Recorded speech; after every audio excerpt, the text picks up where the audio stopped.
Remember that big hit? You might also remember Avril Lavigne's punk fashion. The Canadian legend is hitting the road this May to perform her greatest hits.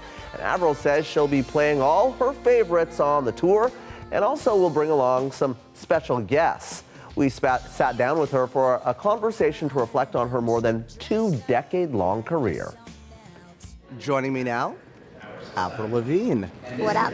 I read a quote that you said, I was from a little town, Napanee. I didn't even know it was a possibility. Yeah. But it was something that I felt in my body. Something that I was going to do. You always knew. Like, it's so crazy because I didn't even know what like Hollywood was. Yeah. In like LA, and I was just so young and I just loved singing. So I did like the stand on my mattress in my bedroom with the hairbrush in front of, I had closet doors that were mirrors, and I was always like singing in front of the mirrors. And just like in my heart, it was like, I just want to sing. I want to be up on stage and I want to sing. Chill out, what she yelling for? Lay back, it's all been done before. And if you could only let it be, you would see. On the cusp of turning 40, Avril Lavigne's induction into Canada's Walk of Fame is a milestone. One that seems like a lifetime away from when she took her first steps into the music industry as a teenager. Tell me why you had to go make things so complicated. I see the way you're acting like you're somebody else gets me frustrated. That first track off her first studio album, Let Go, would catapult her to the top of the charts here at home and around the world, making her an overnight international pop sensation. I remember when I did sing with Shania on stage when I was 14. It was at the time called the Corral Center in Ottawa. Now it's the Canadian Tire Center. It's like this massive arena, like a walkout 14. I think it's like 20,000 people. Like, and I remember not only being like so excited to meet Shania and sing with her, it was so overwhelming. But the feeling that like it overcame me when I walked out on stage was like, oh my gosh, like I want to do this so bad. Like this, I really wanted that. And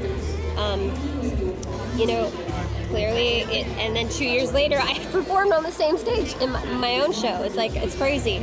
It's a damn cold night. Trying to figure out this life. All these years later, there is no doubt she has cemented her place alongside other great artists like Shania. With 50 million albums sold, 8 Grammy nominations, and a number of world tours already under her belt, she's getting ready to hit the road again with a tour later this year. Wherever her path takes her, though, small-town Ontario will always be where it started. While I got to discover the world, I'm always so proud that through my music, people have discovered Napanee, Ontario. I know that coming out of a small town, a tiny little town in Canada, I didn't have any connections in the industry. I didn't know anybody. I don't know how it happened. The chances are so slim. So like, I'm always thinking of that.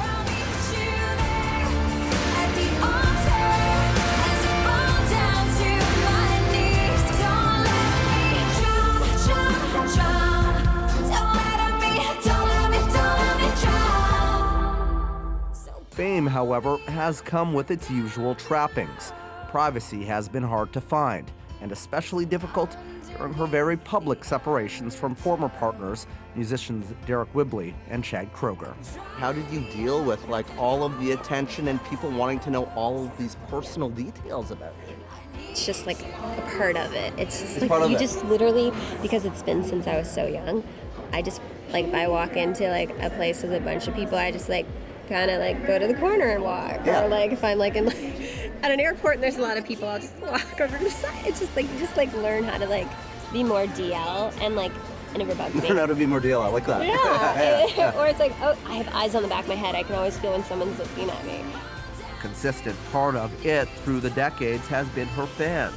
They've supported her through ups and downs, including her battle in the mid-2000s when she struggled to get a diagnosis and then fight Lyme disease, something she has raised awareness about.